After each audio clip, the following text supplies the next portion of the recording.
ትግራዩ የትኩረት 30 መሰናዷችን አሁን ጀመረ። እንዴት አላችሁ?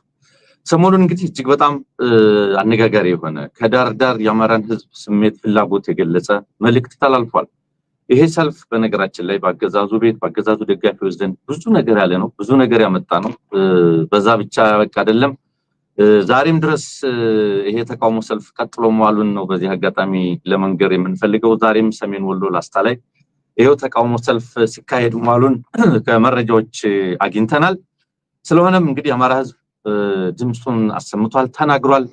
ይሄ ተቃውሞ ቀጥሏል። ይሄ ድምጽ፣ ይሄ ፍላጎት፣ ይሄ አቋም በተለያዩ አካባቢዎች ሊቀጥል ይገባል ብለን እናምናለን።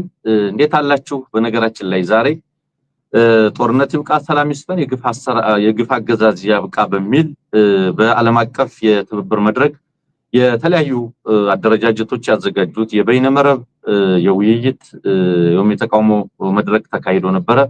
በጣም በርካታ አካላት የተሳተፉበት ከተለያዩ አካላት ተሳታፊ የነበሩበት መልእክት ያስተላለፉበት በጣም ጠንካራ የሆነ ጸረ አገዛዝ መልእክቶች የተላለፉበት መድረክ ነው የነበረው። ከዚህ ቀደምም ይሄ መድረክ ተሰናድቶ የነበረው በእኛ በኩል እውነት ለመናገር በጸረ አገዛዝ ትግል ላይ የሚሰለፍ ማንኛውንም አካል የስልት የታክቲክ ልዩነት እንኳን ቢኖር ይህንን አገዛዝ ለመቃወም የሚደረጉ የትኞቹንም አይነት እንቅስቃሴዎች እንደግፋለን ለማለት እወዳለሁኝ።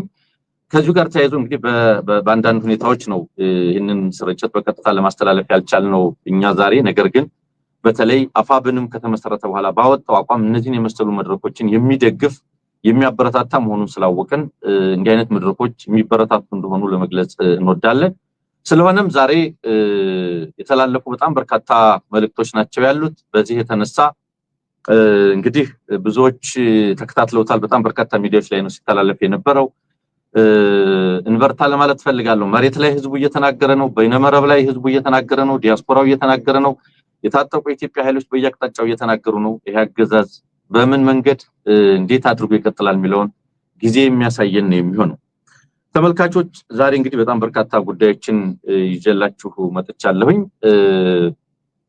አጠር ያለ ቆይታ እናደርጋለን፣ ግን የተለያዩ ጠቃሚ የሆኑ ቁም ነገሮችን እናነሳለን ብዬ ገምታለሁ። በተለይ ዛሬ ልክ ወደዚህ መድረክ ወደዚህ ፕሮግራም እየገባሁ ያለው መረጃዎች እየደረሱኝ የነበረው። ስለዚህ በቀዳሚነት ፋኖን የተመለከቱ መረጃዎች ላደርሳቸው። የተለያዩ መረጃዎች ናቸው ያሉ። በየተራ ስንደርስባቸው ባሳውቃችሁ ይሻላል ቀድሜ ከምጠቁማችሁ ብዬ ነው።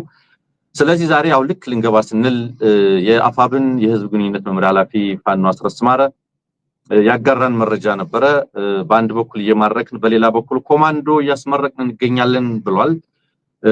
ነባሩ የኢትዮጵያ መከላከያ ያገዛዙ የቀውስ ፕሮጀክት አስፈጻሚ በመሆኑ ምክንያት ፖለቲካዊ ዓላማውን ከማጣቱ በተጨማሪ የቴክኖሎጂ ጥገኛ የሆነ ጸረ ህዝብ ሰራዊት ሆኗል። በየማዕዘኑ የምናሰለጥነው ሰራዊት ይህን ሰራዊት የሚያሸንፍ ብቻ ሳይሆን ለመላው ኢትዮጵያዊ ሁሉ ተስፋ የሆነ ኃይል ነው።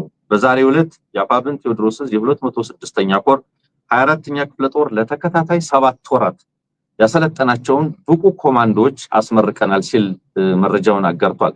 በነገራችን ላይ ይህን ፕሮግራም እስኪ ለብዙዎች እንዲዳረስ ማድረግ ተገቢ ይመስለኛልና የኛ ቤተሰቦችም አላችሁ፣ ኬዋይ እንደምን አለሽ፣ ትንቢትም አለች፣ ፋኖ የማንም አይቻለው ብዙዎች አላችሁና ሼር ላይክ ይደረግና እስኪ ወደ ብዙዎች እንዲደርስ እናድርገው። በጣም ብዙ መረጃዎች ናቸው ያሉት፣ ጠቃሚ መረጃዎች ናቸው ያሉት። ስለዚህ ባለፈው ሳምንታት ያንን የሚያክል የኮማንዶ ኃይል ያስመረቀው አፋብን በየአካባቢው አሁን ማሰልጠኑ ቀጥሏል። በክፍለ ጦር ደረጃ ኮማንዶዎችን ማስመረቅ ቀጥሏል። በነገራችን ላይ 7 ወራት የሰለጠኑ ማለት አሁን አገዛዙ ማክሲመም 3 ወር 4 ወር ነው እያሰለጠነ ያለው።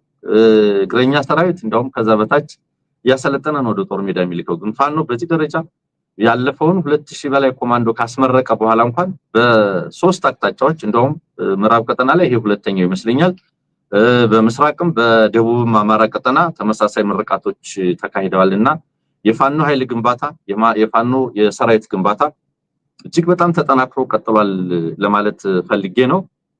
ውጊያዎችም ነበሩ። ካገዛዙ ወጥተው ወደ ፋኖን የመቀላቀል ሂደቶችም ነበሩ ዛሬ። ስለዚህ በተለይ 15 ያገዛዙ ጋር የነበሩ አካላት ከነ ሙሉ ትጥቃቸው ወደ ፋኖ ከደብረ ወርቅ ግንደወይንና ከድጎ ጽዮን ቢቡኝ ፋኖን ተቀላቅሏል የሚል መረጃ ደርሶናል። እንግዲህ ከነዚህ ውስጥ 4 የፓራ ኮማንዶ አባላት፣ 2 አድማ ብተናዎች፣ 7 ሚሊሻዎች፣ 2 ፖሊሶች ናቸው እንግዲህ የ201ኛ ኮር 74ኛ እና 54ኛ ክፍለ ጦርን የተቀላቀሉት የሚለው መረጃ አንደኛው ነው። እንግዲህ በአንድ ቀን 15 በአንድ ቀጠና 2 ክፍለ ጦሮች ላይ የገቡ ማለት ነው።